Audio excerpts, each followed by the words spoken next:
Hey guys, tonight we're going to take a slow, meandering flight back in time, not with a supersonic jet, or even a brisk hot air balloon ride, but with something far more ancient, far more feathery. Imagine, if you will, the gentle cooing you might hear outside your window right now, perhaps a pigeon perched on a ledge, just observing the world. Now, stretch your imagination back, way back, over 3 millennia to the sun-baked lands of ancient Egypt. You're standing by the Nile, the air thick with the scent of dust and distant papyrus, and overhead, a flash of wings. It's not just any bird. It's a meticulously trained feathered messenger, carrying secrets, news, and maybe even a shopping list from one pharaoh to another. You might think your Wi-Fi is slow sometimes, but honestly, you probably wouldn't survive a single urgent message delivery in ancient Egypt without a well-trained pigeon. Think about it.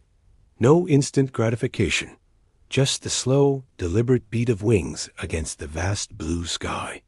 So before you get comfortable, take a moment to like the video and subscribe, but only if you genuinely enjoy what I do here. And as you settle in, tell me in the comments, where are you tuning in from tonight? What time is it where you are? Now, dim the lights, maybe turn on a fan for that soft background hum, and let's ease into tonight's journey together. Our story begins, as many fascinating stories do, with the ancient Egyptians and their rather ingenious, if sometimes overlooked, innovations. When we typically think of ancient Egypt, our minds often conjure images of towering pyramids, enigmatic sphinx, and the shimmering gold of pharaohs. But beneath the grandiosity, in the quiet rhythms of daily life, something far more humble was taking flight: the use of pigeons as reliable postal carriers. It's a fact often tucked away in dusty history books, overshadowed by the more dramatic declarations of divine kings and monumental architecture, but it speaks volumes about their practical ingenuity. You see, the concept of sending messages via birds isn't a mere fable. It's a deeply ingrained practice, so old that its true origins almost vanish into the sands of time. However, the earliest definitive evidence of pigeons being actively employed for communication, rather than just as a convenient snack, points quite strongly to the banks of the Nile. Think about the sheer scale of the Egyptian empire. From the bustling delta in the north to the sun-scorched cataracts in the south, communication was a logistical nightmare. Rivers flow one way, deserts are vast and unforgiving, and human messengers on foot or donkey could take weeks, if not months, to deliver crucial information. But a bird, a homing pigeon, with its innate ability to return to its loft, offered a remarkable solution. These weren't just any pigeons, mind you. We're talking about highly valued, specially bred birds, carefully selected for their homing instinct and endurance. They were the original long-distance data couriers, flying above the shifting sands and the winding river, carrying tiny scrolls of papyrus that held the fate of harvests, the decrees of rulers, or perhaps even a royal request for more of that excellent crocodile dung sunscreen we discussed in another video. Mainstream historical understanding suggests that the Egyptians were among the first, if not the first, to systematically breed and utilize pigeons for military and governmental communications. The sheer practicality of it is almost comically sensible. Imagine trying to explain email to someone who's never seen anything faster than a camel. It's like a bird, you'd say, but invisible and much, much faster. The Egyptians, however, didn't need to imagine. They had the real, fluttering, cooing deal. There's a quirky tidbit here. Some sources suggest that early pigeon messages weren't always tied to a leg, but sometimes placed in tiny, hollow reeds that the birds would carry in their beaks. Picture that for a moment. A pigeon, beak clamped around a miniature scroll, utterly dedicated to its delivery. It makes you wonder about the early attempts, doesn't it? Perhaps a particularly curious pigeon decided to open its beak mid-flight and drop a message right into someone's unsuspecting beer. Historians still debate whether the Egyptians' use of carrier pigeons was truly unique or if simultaneous. Yet independent developments occurred elsewhere. The evidence, however, strongly favors Egypt as a primary, if not the earliest, hub for this feathered postal service. The sheer consistency of archaeological and textual references suggests a widespread, organized system rather than isolated incidents. So as you drift off, imagine yourself on the banks of the Nile, watching a small, swift shadow pass overhead, a tiny parcel of history making its silent, steady way home. So you've glimpsed the concept of these ancient avian couriers. But how exactly did the Egyptians turn a common bird into a reliable mail carrier? It wasn't as simple as shouting, "Deliver this," and tossing a pigeon into the air. Oh no, the training of these winged messengers was a meticulous, patient, and rather ingenious process, showcasing a deep understanding of animal behavior that frankly puts some modern pet training to shame. Forget your dog learning to fetch a ball. These birds were learning to fetch information. First, let's talk about the birds themselves. The pigeons used were primarily rock doves, the wild ancestors of almost all domestic pigeons today. They possess an incredible natural homing instinct, an almost magical ability to find their way back to their loft, sometimes over hundreds of miles. The Egyptians didn't create this instinct, but they certainly knew how to harness it. It started young, very young. Nestlings were often handled from birth, getting them accustomed to human interaction. Imagine tiny, fluffy pigeon chicks being gently scooped up by Egyptian handlers, perhaps murmuring soothing words in ancient Egyptian, completely unlike my attempts to get my cat to fetch anything. The training itself was a gradual affair, built on repetition and, crucially, positive reinforcement. There wasn't any complicated pigeon obstacle course with tiny hoops to jump through. Instead, it was all about establishing the home as the ultimate reward. Young pigeons would be taken increasingly further distances from their loft and released.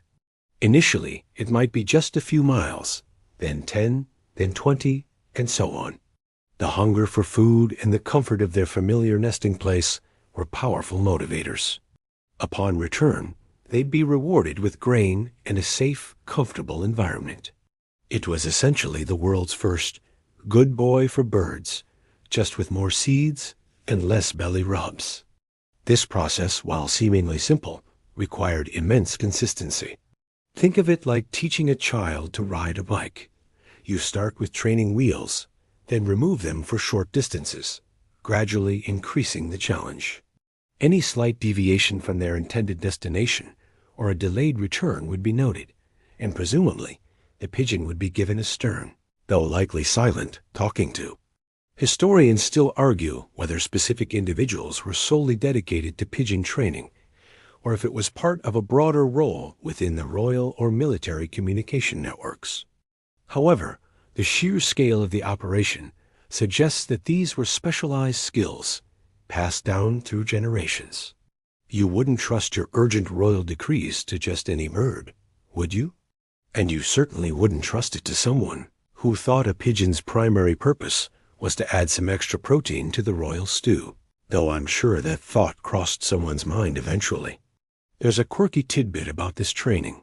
Some theories suggest that the trainers might have used unique scents or even visual cues around the loft to help the pigeons orient themselves. Imagine the faint smell of jasmine or a specific painted symbol near the pigeon house, subtly guiding them home. It's a fascinating thought, adding another layer to their already impressive navigational abilities. While we might never know the exact secret sauce of ancient Egyptian pigeon whisperers, it's clear their methods were highly effective. These birds weren't just pets. They were living, breathing pieces of critical infrastructure, part of a communications network that allowed a vast empire to function. They were the original fast-tracked delivery service, albeit on a feathered rather than wheeled scale. So as these ancient birds soared, they weren't just flying. They were connecting a sprawling civilization, one steady wingbeat at a time. Now, while the image of a pigeon carrying a scroll from one pharaoh to another is certainly captivating, These feathered couriers weren't exclusively reserved for the highest echelons of Egyptian society. No, their role went beyond mere royal decrees and military intelligence. Pigeons, you see, were remarkably versatile, and their uses trickled down into the more mundane, though no less fascinating, aspects of ancient Egyptian daily life. It's here that their story truly broadens, showing us a surprisingly intricate web of communication for the time. Consider for a moment the bustling markets along the Nile. Imagine merchants trading everything from grains to textiles, from precious stones to everyday pottery. In a world without telephones or instant messaging, how did they know when a fresh shipment of something desirable was arriving downriver? How did they confirm orders or even haggle over prices with someone days away by boat? Enter the humble yet efficient carrier pigeon. While the exact records are sparse, it's widely believed that merchants utilized these birds to coordinate trade. A message might contain news of a successful harvest in the south, prompting a merchant in the north to prepare for an influx of grain. Or perhaps a sudden surplus of linen in one town could be quickly communicated to another, allowing for faster distribution and trade. It was a slow, organic form of supply chain management, powered by wings and instinct. Beyond commerce, there's evidence, though less concrete, to suggest pigeons played a role in social communication. Perhaps a family member traveling to a distant city might send a pigeon home with a simple message of their safe arrival, a kind of ancient checking-in text. Or imagine a scribe working on a complex document, needing a quick clarification from a colleague located at another temple. A pigeon could bridge that gap, delivering questions and receiving answers far quicker than a human runner. This truly shows how integrated these birds became into the very fabric of Egyptian society, far beyond the grand pronouncements of kings. It gives you a little chuckle, doesn't it? The Egyptians, pioneering remote work, centuries before anyone even coined the term. A quirky, perhaps more fringe, tidbit often discussed among Egyptologists is the possibility of pigeons being used in very early forms of news dissemination. Not like a newspaper, of course, but imagine a major event, a successful military campaign, the dedication of a new temple, or even just a particularly bountiful flood of the Nile. While official decrees would travel via government channels, could pigeons have been used to spread less formal, but still important, news more rapidly to regional centers? It's a fascinating thought, painting a picture of a more interconnected ancient world than we often assume. Historians still argue whether such a widespread, informal network truly existed or if the use was primarily official. However, the potential for such applications speaks volumes about the perceived reliability and speed of these birds. The fact that pigeons found their way into various facets of Egyptian life, from the highest levels of government to the daily grind of commerce, underscores their importance. They weren't just a quirky novelty. They were a vital, living component of the ancient communication infrastructure. So, next time you see a pigeon strutting about, remember that for the ancient Egyptians, that unassuming bird was a quiet, diligent workhorse, a miniature, feathered express delivery service. Of course, sending messages by pigeon, while remarkably effective for its time, wasn't without its challenges and inherent risks. You see, while these birds possessed an astounding homing instinct, they weren't infallible, and the ancient Egyptian world was a far cry from a perfectly controlled environment. Imagine, if you will, the anxieties of an ancient Egyptian messenger, releasing a crucial bird and simply hoping for the best. It's a bit like sending an important email and then having no sent folder or delivery receipt, just a silent prayer to the avian gods. One of the most obvious challenges was predation. A plump, slow-flying pigeon carrying a message might seem like a tempting snack to a hawk, a falcon, or even a cunning desert fox. The skies over ancient Egypt weren't exactly friendly flight paths. Each release was a gamble, a tiny feathered dart thrown into a vast, often dangerous, aerial arena. It makes you wonder how many vital dispatches ended up as dinner for a hungry raptor. Perhaps the Egyptians bred their pigeons to be particularly swift, or maybe they released them at times of day when predators were less active. Historians still argue about the specifics of mitigation strategies, but it's clear the loss of birds was an expected, if unfortunate, part of the system. Then there were the elements. Imagine a sudden sandstorm whipping up over the desert, reducing visibility to zero, or an unexpected downpour swelling the Nile. Pigeons, for all their navigational prowess, are still susceptible to adverse weather conditions. A strong headwind could delay a bird by hours, even days, if it managed to fight through it. A complete whiteout could disorient it, forcing it down far from its intended destination. These weren't exactly all-weather birds.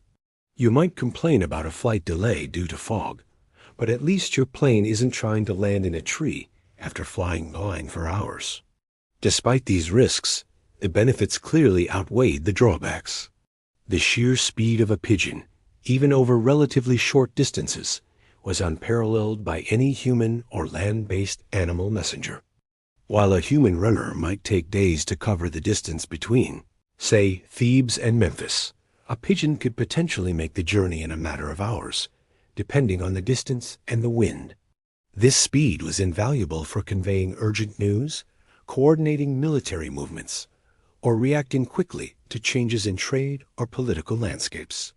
It was the ancient world's version of express delivery, albeit with a higher risk of avian indigestion. A quirky, almost philosophical tidbit related to the risks is the concept of decoy birds.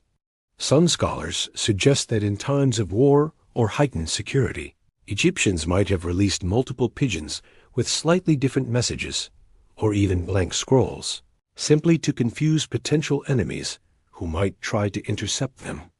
Imagine the frustration of an enemy spy, painstakingly catching a bird, only to find it carried a message about the pharaoh's favorite breakfast cereal.